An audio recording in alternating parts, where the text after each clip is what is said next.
Today on a very special This Week in Startups, one of my favorite people, Danny Sullivan, the editor-in-chief of Search Engine Land, joins us. It's going to be a great discussion about SEO, search, Mahalo, human-powered search, everything. Yahoo, Delicious, Bing, Google, and another fearless soul will enter the Shark Tank. Oh boy, I wouldn't do that if I was an entrepreneur. It's going to be brutal. Tyler's in a bad mood. And, well, that's it, basically. That's basically what we're going to do during the show this week on This Week in Startups.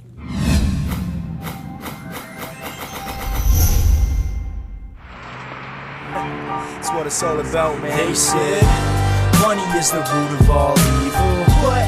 Funny how it feeds my people. Yeah. We ain't gonna live like equals until we get the money, spend the money, and defeat you. Yeah. Money is the root of all evil. What?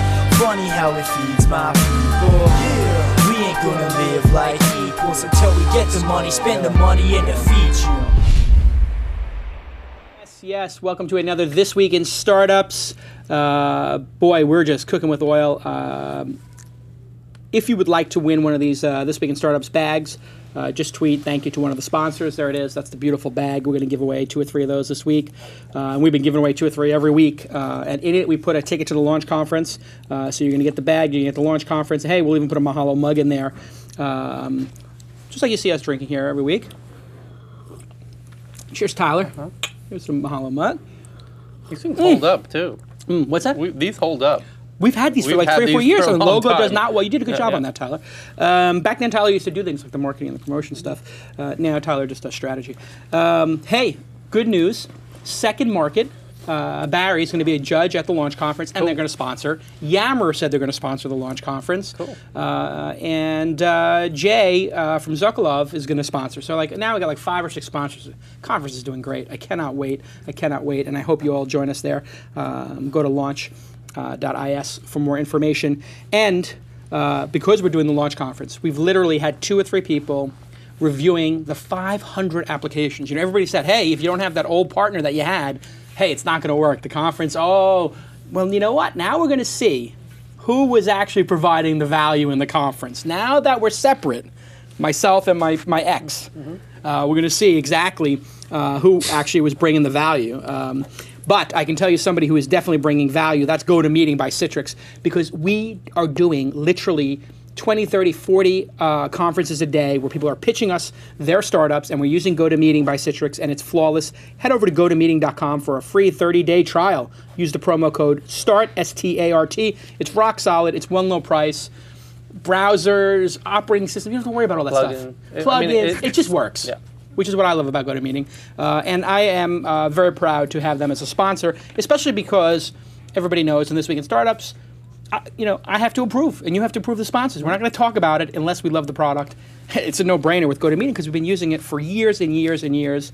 5 years of doing launch-style conferences in the Open Angel Forum. We literally on GoToMeeting every week. We've probably done close to 1,000 interviews on GoToMeeting, and it's never failed us. Thank you to GoToMeeting. You can thank them at GoToMeeting on your Twitter account. Danny Sullivan has been covering the search engine space since almost its inception. He had an original site, what was it, Search Engine Watch, and he started covering it probably in the 96, 97, 98. We'll have him tell us. He sold that company. Now he does Search Engine Land. He basically is the guy who knows where all the bodies are buried. He knows the entire history of search. So when some knucklehead comes out and says, hey, I'm going to change the world with human-powered search, he's like, let me take out the references. So every time I'm going to say something about human-powered search or anything, I just think, holy cow, I'm going to get this right because I know Danny's going to fact-check my ass if I get, Is that a penalty or no, if I say ass? That's like a yellow card, yeah. Is it a yellow card? I got a yellow card? It's a warning card. Okay, good. I got confirmation. Steve Jobs says no. This will still be in the iTunes store. Anyway, Danny Sullivan, there's very few people that I look to and read on a regular basis because, I'm so knowledgeable about this industry. There's very few people who can educate me. Danny Sullivan's one of those people. I listen, I hang on his every word. I read his blog every day. Welcome to the program, Danny Sullivan. Thanks, Jason. Thanks for having me. So now having you as a guest, I have like sort of a two-prong agenda. One, nobody's ever told your story. You're a great entrepreneur in your own right, having sold a company for, I think, over $40 million, Search Engine Watch, and now created a second one. All right, was that the second time it was sold? That was the second time it was sold. Okay, so you got screwed on that one. That deal. Yeah, you got screwed on that one. But anyway, you've built multiple companies in this space. As a matter of fact, we share a lot of common DNA in terms of being conference hosts and editors and writers, and you've had a tremendous career doing that. And then my other agenda is to just talk about the search space, talk a little bit about human-powered search and how that's failed, and now it's coming up again. And so where to begin is always the tough question. Let's start with the state of the industry. Where is the search space today? I mean, you still have Google with overwhelming majority share. It seems like every time the search reports come out, when I read the headlines, Bing is actually having done innovative stuff, maybe pushing even Google a little bit. Is Bing, would you consider Bing successful at this point? Oh yeah, absolutely. I mean, successful, especially when you consider where it came from. Live search, anybody remember it? Oh my God, Microsoft, terrible. Yeah, I know. It was continuing to lose the share that it largely had inherited because it was built into the Internet Explorer browser. And despite that, it was still losing share. So, you had this brand nobody really recognized. They seemed to be unable to go anywhere. And instead, what's happened is they've, had their share start to rise and come up.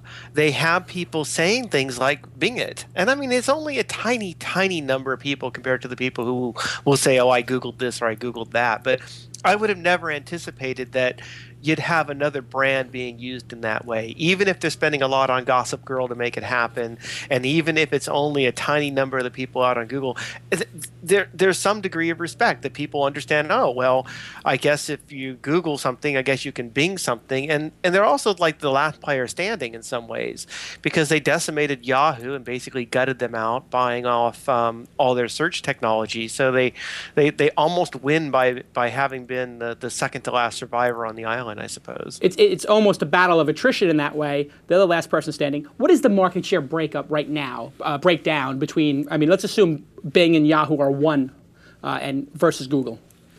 In the U.S., top of my head, Google had about 60 to 70% share, depending on the metric service that you look at. Yeah. Some put them higher, some put them lower, which puts combined Bing and Yahoo somewhere around the 20 to 30% range, if I'm doing my numbers right. Yeah.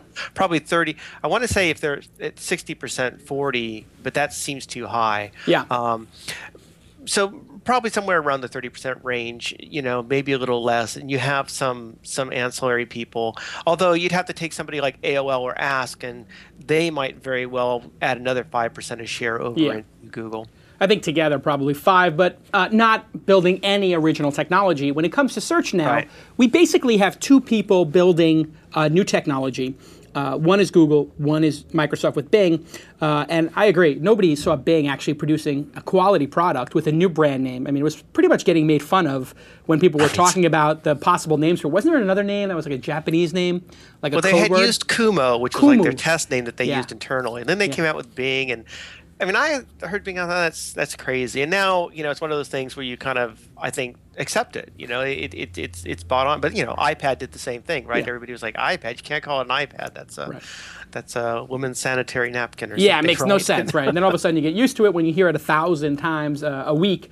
So now, if you were to strip out the logos of Bing and their search results and strip out the Google logo, would anybody be able to tell the difference?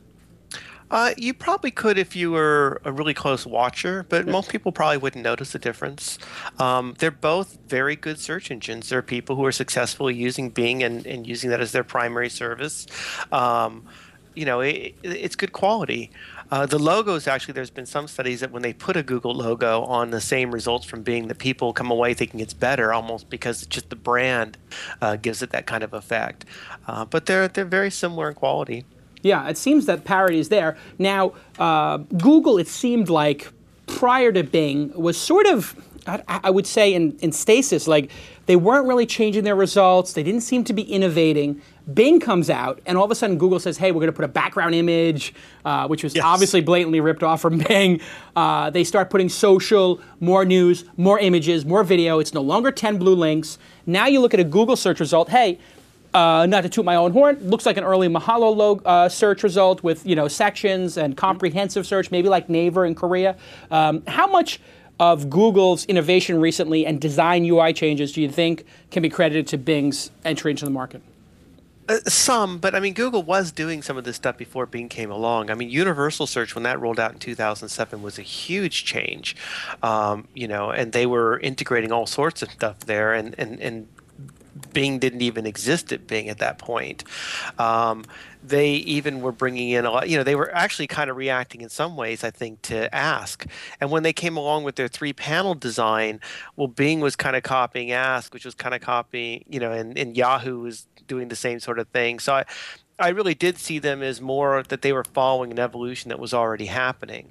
But there's no doubt that I think Google's jumped at some of the things that Bing has done. Within a couple weeks of Bing coming out, you'd have people saying things like, wow, Bing's amazing. I can search for images there. And you kind of felt sorry for the people at Google that have had an image search engine since 2001. And they came out with this special section that basically said, here's how to search on Google, right? Yeah. And I think they really realized that they could not just sit back and assume that everybody understood they were the best search engine in the world and that they did all these things. And in fact, you constantly have new people coming in. No one sits down and takes a driving course on how to use Google, and they overlook features that are out there.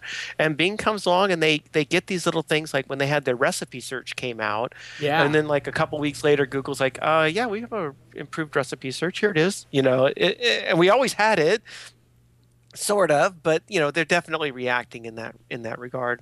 Now let's talk about spam in search results. Both of us have some strong feelings on this. In fact, I started Mahalo in some ways, like as a human-powered search engine. My pitch to the world, and obviously Mahalo's pivoted greatly since then, was, hey, out of every 10 results on Google, 3 probably are low quality or spam. If you take those out, you put a human there to replace them, you get a better search result. Now, we had some modest success with that at Mahalo, I think. And Delicious, obviously, was one of the promises of buying Delicious by Yahoo was to incorporate humans into it. How much of an issue is spam in search results? Or is it an issue? Or is it just an issue amongst the sort of digital elite who think it's an issue? Is it an issue for regular consumers? And why has human-powered search in some ways failed, but still you see a whole bevy of posts about it? It seems like it's the siren song of search. I think that spam is an issue, but I do think it's probably more the tech elite, if you want, that talks more about it. Certainly they'll notice it more and perhaps spot it a little more easily. I think the bigger issue is probably the so-so quality stuff that's coming in. You can do any kind of a search for in the form of a question. Like, I did this with my kids once. They were making fun of Justin Bieber, and I said, well, I think he's probably earned a bit more than you guys probably have. And they're like, no, he probably only made like, $10 or something. So we went online. We're trying to find out how much Justin Bieber is worth. And that's some of the queries we're doing. How much is Justin Bieber worth? And we would end up with a lot of sites, a lot of answer sites that would tell you as that question, but not actually have the answer. And it's just garbage and rubbish that's showing up, and it's not giving you the answers that you're looking for. And it may be in part because the actual answer simply isn't out there. And but you're used to turning to the search engines, and people are becoming very industrialized and providing these kinds of answers or pseudo answers if they can do it. And I think that's the bigger problem, that people are feeling noise. I just did an article last week where a survey found that you had something like 89% of the people saying, oh, yeah, no, I find what I'm looking for on search engines. They do a good or excellent job for me. And at the same time, I think it was like 77% of them were also saying, the biggest issue that they encounter is noise, that they can find what they want. It's getting more and more crowded with a lot of junk that's out there. So I think that's the challenge of what they need to deal with is how do you get more of the really good stuff that's up, especially if it's good stuff that's out there, but it's not coming from these domains that have gained a reputation that passes on to perhaps even their cruddy pages. Yeah, so specifically like a Yahoo, obviously incredible page rank, and they have the Justin Bieber question, and of course the best answer on Yahoo Answers is he's earned way too much, he sucks. I mean, that's not exactly what you're looking for. Even Cha-Cha, which generally has some good answers because they have a human doing it, although it's one sentence. He's a 15-year-old, singer from Stratford, and that's all they talk about.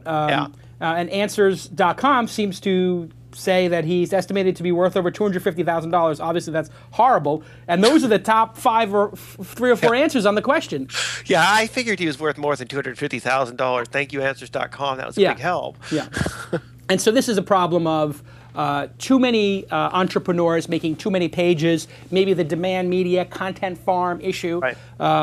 What do you think of Bleko, a new entrant into the space, and how they've tried to verticalize search, which is something that's existed forever, I guess, vertical search. I mean, image search and news search, that's all vertical search. But what do you think of Bleko's product and their ability to maybe, drone out the demand media, eHow spam or the wiki answer spam?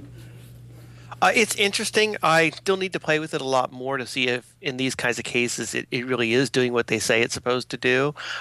Overall, I'm glad that they're there. And in fact, it's interesting that they managed to get to be, if you will, the third big search engine by virtue of being only the third search engine that's out there. There was a time when we had anywhere from 5 to 12 different search engines that all had their own independent ways of gathering material, be it through using human editors or by crawling the web. That was like 5 to 12 different independent voices, and suddenly we're down to, in the US, 2 voices in search, Google powered or Bing powered. Yeah. So having Bleko come in there as a third voice, I think is to be welcomed. And I think that they'll keep the other 2 more on their toes. And I think that their results, hopefully will continue to grow in quality. In some cases, they do what they're supposed to be doing, I found. In other cases, it's easy to find that they don't do what they're supposed to be doing or say that they would be doing. Long list of people in the last 4 or 5 years who tried and basically hit the rocks. Let's do a little word association of these companies. SearchMe, Sequoia-backed company, about $30, $40, $50 million pumped into that one, I believe, just off the top of my head. They were going to do some sort of visual search like CoverFlow. Why'd that fail? Because nobody wants to search that way.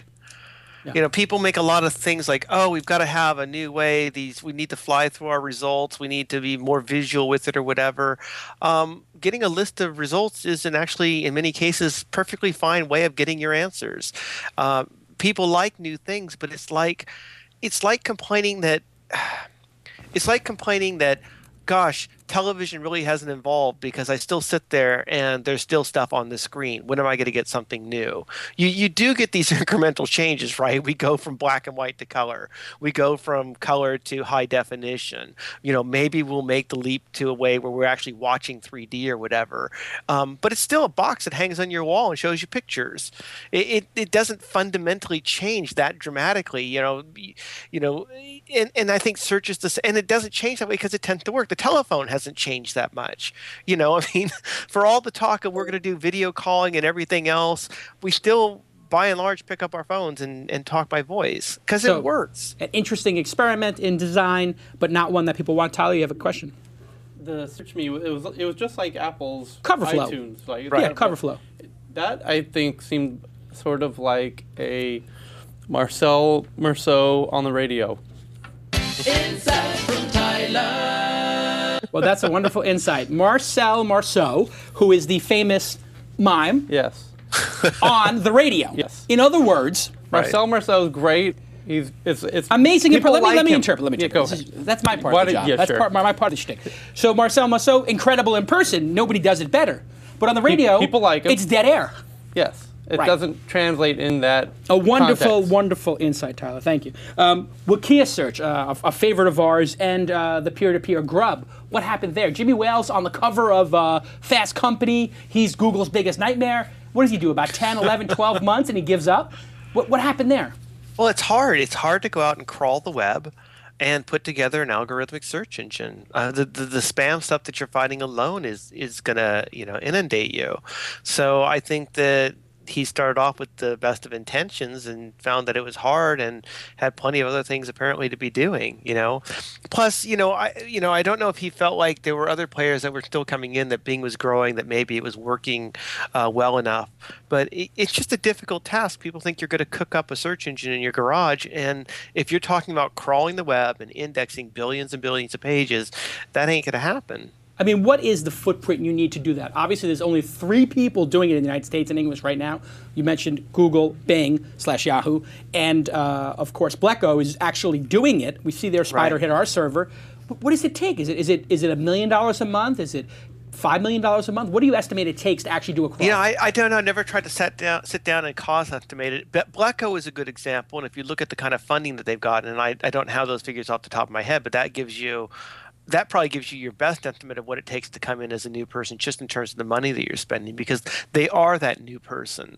But the interesting thing about Blacko is it's not just that they came in and they had the hardware, but they came out with a search engine that was respectable from the start. Yeah. As When you look opposed at- to, yeah. Go ahead. Well, I was going to say, as opposed to Cool, Exactly. right, which was CUIL, they raised tens of millions. It says here 24 million in the New York Times raised to date by Blacko. Cool was Google engineers. They were going to change everything. Again, Google's biggest nightmare, and the results come out, and it's terrible. How is that possible? Well, because it seemed that you had people who knew a lot about crawling the web, but not people who knew about sorting through the material and getting the most relevant results, which is the important thing, right? It's not that I've got the biggest haystack, but that I can find the needle in the haystack. And you know, they gathered a lot of hay. That was it. Blacko is managing to, you know, get the needles out. That you can do these searches and you can get decent stuff that's showing up there, and that's going to be a key thing for them. Although, to keep evolving, you have to have that comprehensiveness. The way they seem to get around that, though, is if they don't have an answer, then they partner up with their bestest buddies these days, Bing, you know, and they default over that, which is something that Yahoo and other players have used to do in the past as well. So, Ask.com seemed like it was crawling up to almost 5, 6, 7, 8, 9, 10%. An incredible domain name. What did they do wrong? let Jim Lanzone go too quickly. Yeah, I mean, a great entrepreneur, and they took out the guy who was a product guy, right? Yeah, I mean, Jim really stands out as somebody who was a product person who came in and was given the ability to run an entire company. And he did amazing things with Ask. He not only built the brand back up, but he did and oversaw pioneering things that all the other major search engines have gone on and imitated. And, I think we'll always wonder if he'd been given more time, if he'd have been able to succeed with that. But I think Barry Diller was looking for a lot more dramatic changes right away and pulled the plug very quickly. And then they, after that stumble, they just never caught back up. They were out of the game. So it's very difficult to get back up on the carpet when your coach is saying, just stay down, right? Yeah, I mean, mismanagement. Do you see that as a problem in today's search space and the overall internet space? You have something like Yahoo, which was doing incredibly promising stuff, in my opinion, with Yahoo Boss, allowing users to, or through APIs, to basically, how would you describe it? With an API, you could... well, anybody could create their own search engine right. and tap into their database. White label search engine, tap to the database, right. use their own algorithm. And then Yahoo, at their, creating all this incredible innovative stuff before Bing, they give up. I mean, that was just so disappointing, right? Well, and then there you have I think a tragedy in the leadership. You have Yahoo that's being, in some ways, unfairly compared to Google. Like, why are you not as profitable as Google? Not why are you just doing so profitable, right? They were not a weak company. They were not a bad company. They had all these big successes, but they were being measured up against Google, which seemed to be succeeding even more. And they just seemed to lose faith in themselves. And the solution was, well, let's dump all this stuff, and maybe you can just do search and outsource it off to Microsoft. And Microsoft let it be known that they wanted to have that happen. And that was like the end of it.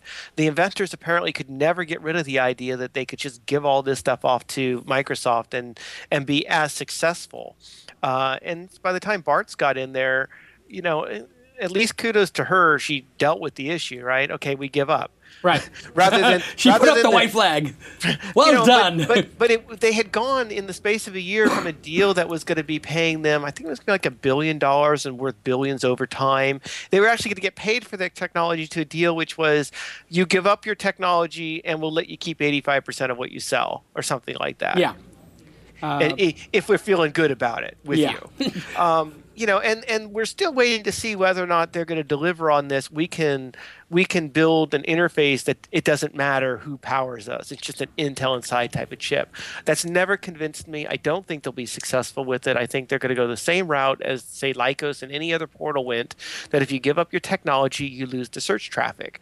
Doesn't mean that they won't be a profitable business in other ways. Doesn't mean that maybe it was the wrong decision. It's just that as a search player, I don't think that their future is strong.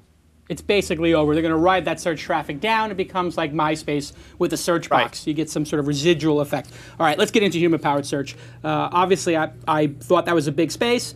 Tried to make a human-powered search engine. Had some success, got us to the top 400, but then realized, gosh, it's so much better to just give an answer to people and to actually write articles and get indexed in Google. And I basically pivoted our company, Mahalo, to be about learning and articles, more like eHow or more like You got to Quora. ride the content farm wave. Much easier to build. Right. I mean, we try to build less content with higher quality, but yes, we try to build content, and that's worked really well. Why has nobody made human-powered search work? I would say we did better than anybody, or Delicious did better than everybody. We did better on a statistical, on a raw numbers basis. Probably Delicious did better on a quality basis. Why hasn't anybody made that work? Well, I think it's a hard thing. When you went at it, you're like, well, if I can just go over the most popular queries and have the better answers on that, right? That was your premise. That was my premise. And I think the challenge is that your better answers were not necessarily bad answers if I'd done the same search at Google. It wasn't like when I went to Google and I would do these searches, I wasn't finding what I was looking for and having great difficulties with it. I often got good results over there as well. So if that's still serving my need, I have virtually nil incentive to go over and start trying something else. Exactly. So that I think is probably the biggest reason why you don't have that success with the human-powered search. But still, you have people like Paul Kondrowski, really smart people saying, oh my God, we have to have human-powered search to get these 3 bad links out. And I thought that too, until I realized exactly what Danny's saying, which is, if there are 7 good results, and people only need 1 or 2 of them to get on with their day, it's not enough to make people switch search engines. Right. It worked, but not enough. Is that a way to say it? Yeah, exactly. Now, I think what's going to happen is, rather than, when all this was going on, I wrote 2 articles. One was called Search 3.0, one was called Search 4.0. And in the Search 3.0 thing, I talked about how search was getting more vertical, and that was one of the evolutions. With Search 4.0, I talked about the human aspect, but human also included the social aspect. Yes. And I think that's what's happening, is that we're going to see more of the tapping into the social networks to try to understand the pages that people, real human beings in mass, seem to like and seem to be recommending. But I think the other fascinating thing that's happening is, just to step back a bit, I don't think people really understand the revolution that search brought in. We literally went for thousands of years where when you needed an answer, you asked a friend, you asked somebody with wisdom, somebody you knew for advice. Or went to the library. As we got more industrialized, you went into the library, you consulted with experts or whatever, and then suddenly search engines come along and they become our primary information resource. We type things into a box and expect it to give us answers. And all that friends and family and personal connection stuff goes out the window. There was one survey that showed this. It was like, we just don't do that anymore. And in part because search engines gave you pretty good answers in immediate speed with it. And now when you start looking at things like, I'm asking questions to my friends on Twitter, or I'm asking questions to people on Facebook, sometimes you're getting near instantaneous responses that can match what the search engines are doing. Or better, because they Right. come from a trusted source. Exactly. And I think that's the human revolution that's going to be coming in, and that's going to continue to grow, is that we now have a way to harness our friendships and our communities and such, where we can literally do searches against them on some of these topics. And I think the companies that will succeed going forward are those that can somehow harness that even better. I was looking at one company called Replyz. I think they're replyz.com, where you can do a search for the questions people are asking on Twitter and the answers that are coming back, which I think is really interesting. You've got Google, which of course is using its social circles type of thing. I think that's what they call it, where when you do a search, you get back answers from your friends that are in your social circle that are there. And of course, Facebook and Bing got together and they're trying to give you the most liked results. But I think it's going to evolve much more beyond that. I don't know that we're going to get to this thing where everybody kind of feels like we'll have these curated results where if only everybody voted on the best answers. I just don't think that will tend to work. Voting is, in some ways, a bad proxy, because anybody who if you let people vote, I mean, everybody's not an expert on everything. It's almost like we're letting the foolishness of the crowd determine what's number one, as opposed to the expertise of the crowd. It's almost too egalitarian in a way.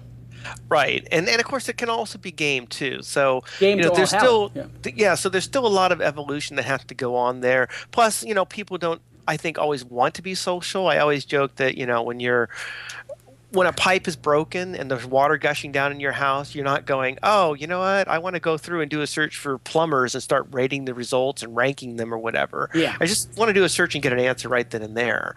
And also, there's some searches people do. They don't want people to know they're doing those searches. Right? Absolutely.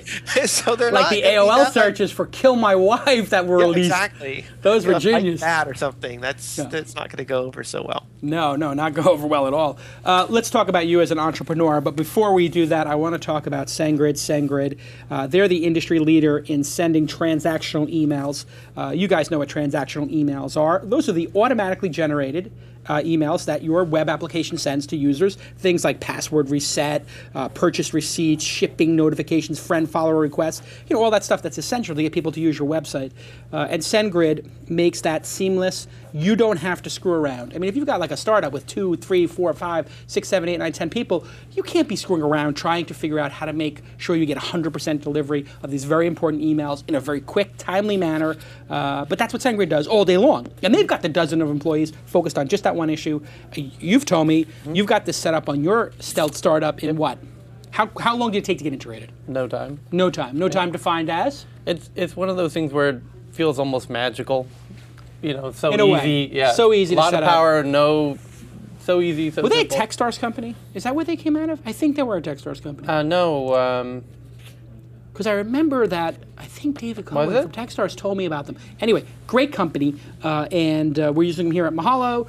Tyler's using them, and everybody, just go use @SendGrid and tell them your Uncle Jason sent you. Everybody thank @SendGrid on Twitter. Thank the sponsors on Twitter, and we'll enter you into the contest for one of those 3 bags we're going to give away, each bag with the Mahalo mug and the tickets. Producer Rob will make that happen. Danny, you started your first company, sold it. Were you an employee of Search Engine Watch, or were you back in the day, or did you start Only that? only when I ran it and actually owned it. Right. I started it up. I started covering search in '96, and I published a short guide. It was called a Webmaster's Guide to Search Engines, and I rebranded that in '97. And by the end of that year, I sold it off. And I came over as a contractor, and I was kept on to continue working on the site as editor of it. Which was great, and that worked out really well. And it was nice because I was able to completely just focus on the editorial aspects of things. I don't have to worry about the advertising or the maintenance of the site or anything like that, which suits me. I think it was like 2005 or 6. That's when the company that owned it at the time, which was Internet.com, sold it off to another company called Incisive Media, and that was the big deal. Of course, it had risen in value then, so that was where that would have been nice if I had sold it myself at that point. And then I spent a year in negotiations as to whether or not I was going to stay on, because again, I was a contractor and I wasn't, if you will, part of the sale. I didn't have to You didn't stay have on or equity. anything like that. Yeah. Exactly, and I didn't really see a whole lot of incentive in helping this new company basically run what I built if it could get sold to yet a third company down the line or whatever. Yeah. And we didn't agree on that, so I went off and did my own thing. I remember that. I was like, this is insane. You got like Michael Jordan of Search on your team. I tweeted it like, how do you let this guy walk out the building? It's such an easy decision. Give him 25% of the business, and then you make the other 75%. He's working for you. But the idiots that they are, I can say that you can't probably, but these idiots let you walk out the building, and what do? You go create Search Engine Land. You create the SMX conference series, hugely successful, the gold standard now of search, and you're an entrepreneur. How hard is it to build now an editorial company like this on your own? I mean, it seems like it's much easier these days because of blogging software. It's easier to host stuff and run the events. Is this a big company with 100 people in an office somewhere? Is it just you at home? No, we probably have about 20 employees at this point, because we have holy cow. we have a lot of salespeople because they're selling for the site, and they're selling for the conference as well. We have our people who oversee the conferences, people who oversee our webinars, which we do, our Search Marketing Now online webinars. We have people who our company co-president Chris Elwell, who actually runs the company and takes care of all the business stuff for us.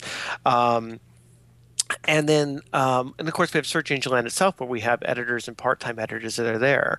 And so, yeah, we do have a lot of people, but it certainly was a lot easier bringing that sort of thing up. When I started, I was writing pages and I was FTPing them across to a web server, and Front you know, page. exactly, I was exactly. You were doing all this sort of stuff, and I'll never forget when Chris started up and he was doing our budgeting for our first year, and he had budgeted something like I don't know, it was like $20,000 for web hosting. And I said, no, no, no. We have a great web hosting company called Tiger Tech, and they do this fabulous job, and they're incredibly inexpensive. And I said, no, it'd be like $600 for the year. He's like, no. And I'm like, yeah. And it's been that, you know, we've been able to do that. You're able to run your WordPress software. You're able to, you know, use all these cloud-based services that make it just so much easier to run things and let you focus not on the technicalities, but, you know, on the content itself.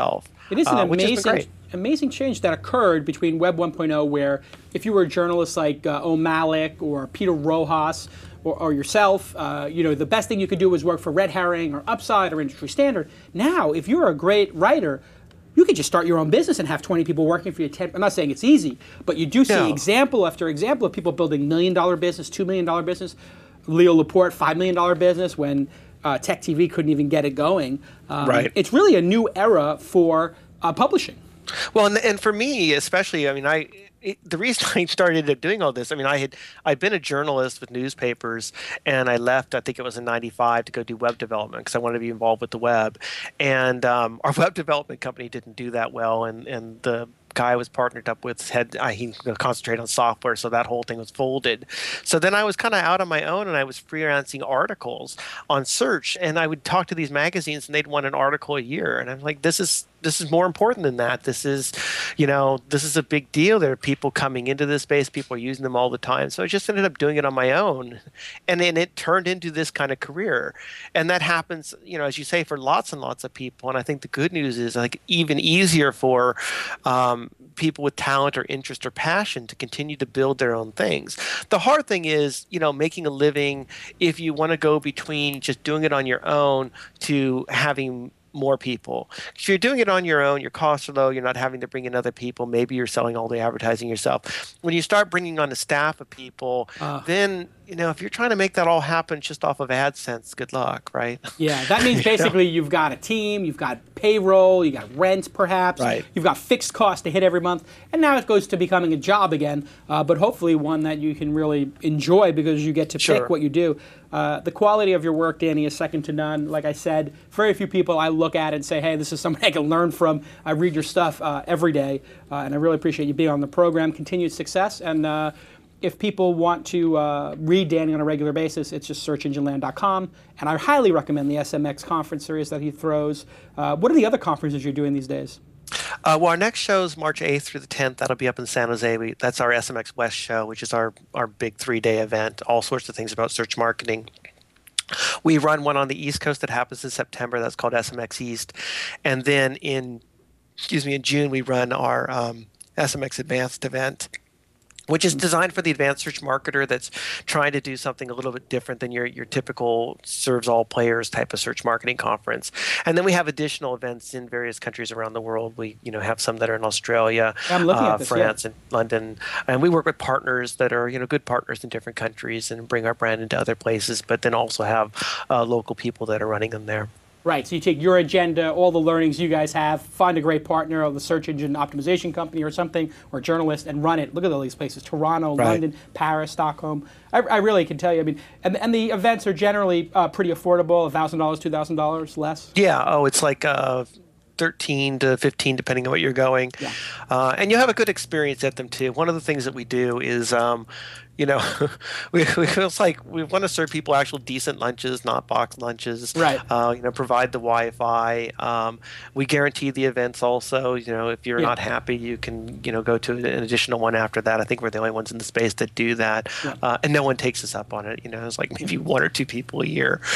So we want people to really get the value out of what they paid for and learn, and people tell us that they're doing that, and that's it. Well, as the greatest SEO who has ever lived, I'm sure, Danny, you'll agree with that. I am the greatest SEO who has ever lived. As you know, Danny actually gave the speech when I was inaugurated for the first person inaugurated into the SEO Hall of Fame. In Boise, Idaho. That's where the headquarters is. And I fully endorse it. You will learn all of my SEO techniques and more at these events. It's really like the blocking and tackling stuff. Like, you know, SEO and search, like at these big events, like if you go to All Things D, they're going to talk like, oh yeah, like, you know, PR, buzzwords, Bing, you know, or Web 2.0. But this is like, we're actually like the nitty gritty, like I want to get my site to move up. I want to create a strategy for social. Like, these are the expert people explaining in detail how to do it. Highly recommend all of the shows. I've been to at least a dozen over the years. Just high quality stuff. I go and I learn. Danny, continued success, and thank you for being on the program. Thanks a lot. Thanks for having me. Look forward Cheers. to maybe getting up there sometime in the future. Yeah, cheers. Just really great entrepreneur, tremendous entrepreneur. And it's just so nice for me to see the best writers today just become independent, like run their own businesses. You know? Because he's so focused on just one niche. And he do just it better than everybody. Yeah. Can you imagine you're like that's Incisive Media or whoever these guys are who, you know, they basically have him working for them and they're not smart enough to say, just equity this guy up. Give him $500,000 a year and give him 10, 20, 30% of the company. He's going to bust his ass forever. Yeah, you can tell he's passionate, but it's not a money thing. He genuinely loves the space. Exactly.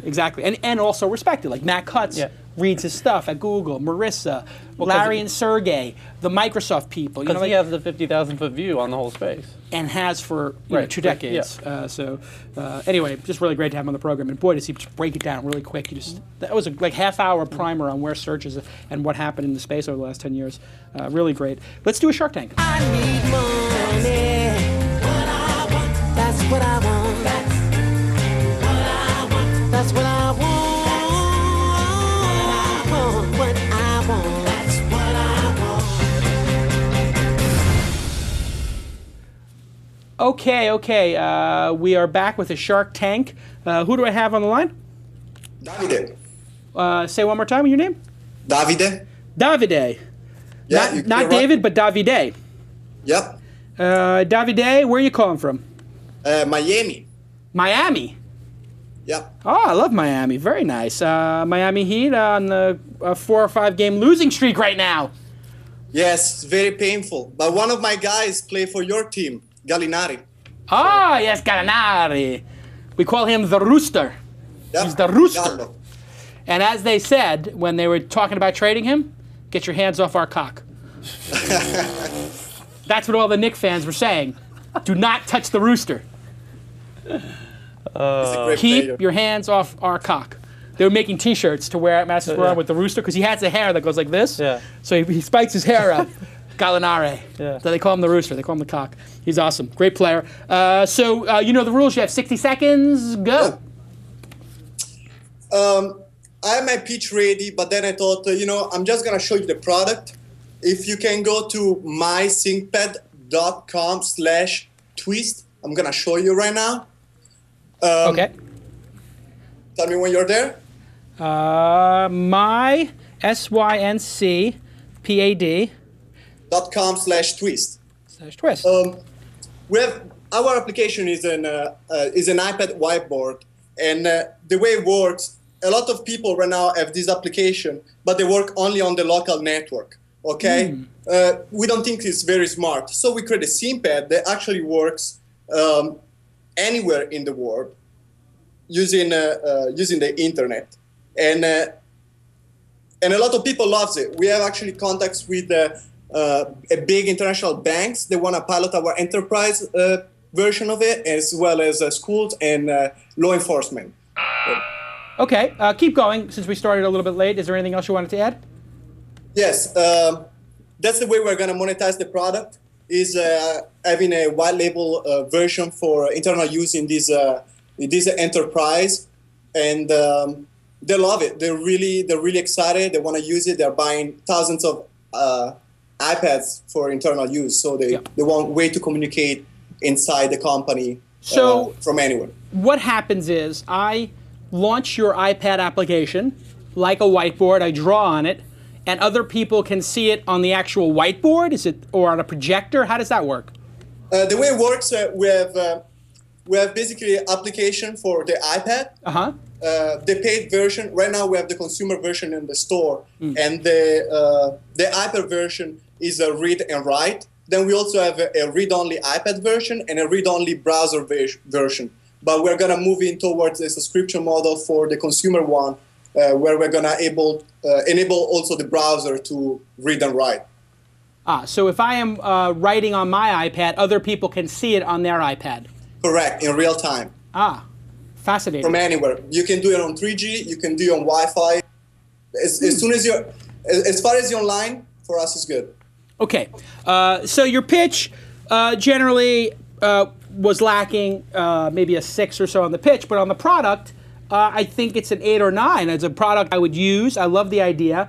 I don't like the price. I would make it free, and then maybe come out with, if you break 10 users or you have more than 5 people watching or whatever, some premium features. Because right now I'm not going to pay $10 for it because I don't think I need it, but I would try it for free maybe. Tyler, your thoughts? Terrible pitch. Okay, terrible pitch. But really cool product. Okay, give me your numbers. That pitch was like a 5. I wasn't clear until I was reading your website really what it was about. Right. But having said that, the website's really nice actually. Yeah, and the video actually shows it pretty well too on the site. I would have done this in the problem format of, right. Jason, how come I can't do this with you? It's 2011. Shouldn't I, Shouldn't I be able? Yeah, wouldn't it be nice if I could do this, right? Wouldn't it be nice? Why can't I do this? Yeah. Why can't I write on a whiteboard and have you see it on your iPad right. when we're all on the beach or whatever, disparate places? If you're pitching investors as well, like I would have implicated the online education space. Totally great for education. Right, especially this at remote. Yeah. Like I'm sitting here watching the teacher. Yeah, what if I'm learning math? It's almost like for Khan Academy, yes. I could have this, and then my student is a math student, and I'm on the phone with them, or VoIP or Skype, and I'm writing on my pad, hey, here's how to do a fraction, and then they're seeing it on their side, and maybe they can write the fractions, and then I can watch them do the test I give them. So does that work that way? Can we collaborate on the same whiteboard? Yes, actually we have schools already using it. Wow. Yeah. Okay. So design, any web design place as well, like just between the front end designer and the, doing all that stuff, the agency stuff, it could be really cool. If I may add, that's actually, Tyler, the original idea. My background is design. Yeah. So it's always hard at the phone to explain a difficult concept. Yeah. But, with a whiteboard, it's super easy. Yeah. That's why we made it. But as soon as we start selling it in the store, we had a huge amount of feedback of people, and none of them they were a designer. We even had like a police department that they're planning to use this application for their SWAT team to design the fields of fire of the snipers. So it's pretty cool. Mm-hmm. So before they're in California, they're close to you. So you say the SWAT team, if they were coming to a hostage negotiation, the guys would be on the roofs and they would be drawing the attack radius. Silent, yeah, over it. And then I put a check mark in red, and that means you fire. We take out these bastards. You know what you got to do? I love it. You got. Why don't we? That should be your commercial. No, he's got to make a commercial with the Bill Belichick, and then the guy on the field with his phone. Oh yeah, he's watching the plays, calling plays in real time, like from the. Yeah, or how about I'm at home, sick. I'm the coach, and I'm drawing up plays, and then the assistant coach is running the game because I'm so sick. And no, but have whoever's really running the game be somebody funny like. Oh no, have Mark Cuban drawing the plays for the coach of the Dallas Mavericks, and the guy from Dallas Mavericks wiping over it, I'm not going to listen to the owner. I'm going to do my own play. Yeah, really cool. Like if you had Michael Jordan doing it, it's a really cool idea. I think just make it free and come up with something paid. You're basically throttling what could be a huge #1 iPad app. Why a $10 fee? Too much. Well, we are basically asking to the $10 right now because we have servers cost over the time. But that's why we are moving in the next version. The 2.0 is going to be subscription based, so it's going to be probably free or very cheap, like $1.99 or 99 cents. And then after the first month, you need to sign up for the subscription that is going to be tied by the number of concurrent users. Right. You got to make it free, #1. And #2, just make it time-based. It's free with 100 minutes, and then you just in-app purchase 100 minutes for $1. That's it. You're done. You have to make it free because somebody's going to steal the idea. Yeah. Like anything else. You know, like We Rule is free. You want to buy some money, you do it. The real argument for doing it free is that someone else can come along and do it for free. Well, I mean, look at what happened with Hipstamatic versus what was the one I always used to talk about, the photo one I used on my iPhone. I can't remember. Instagram? Yeah, whatever. There's a free one, and then there's one that's paid. I paid for the one, and then now it's free for Hipstamatic. I'm so pissed off. And now I'm like, wow, the other person could have just made it hosted on the web, and they missed that huge opportunity to be like Instagram. No, but you're right about the Hipstamatic. The pay as you go, almost like Skype. Like it has to be pay as you go. Let it be for free. Let it out there, get out, because somebody will free your ass. Somebody will just do it to you. You get 5. It's either going to be freemium or you're going to be freemiumized. Plus, if you're doing $1 per 5 sessions or something, you might end up making more in the long run. Absolutely, you will. Hey, listen, Davide De Cello, Chindan, salute. This was a great performance, a virtuoso product, and well done. Kudos to you, and you are my guest, Tyler's guest, February 23rd and 24th at the launch conference if you'd like to come. Sure. Thank you very much. I will be there. Awesome. I cannot wait to meet you. Yeah, and bring some of those nice Italian biscotti. I like those. Bring some biscotti. We'll have a little espresso. Dip it in the espresso. A little Marie Bazard on the side. I like that. Good job. I'll bring them over.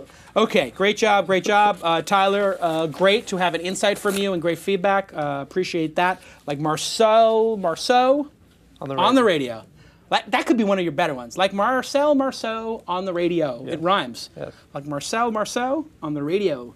Danny Sullivan, thank you. Everybody check out Search Engine Land. Great site. And thank you to @GoToMeeting. And thank you to @SendGrid for making this all possible. With you guys, all things are possible. We really wouldn't be able to do the show. Look at these fancy lights. You see these red lights here? It was like $500 for those. But this show would be terrible without those lights. Look how beautiful those lights are.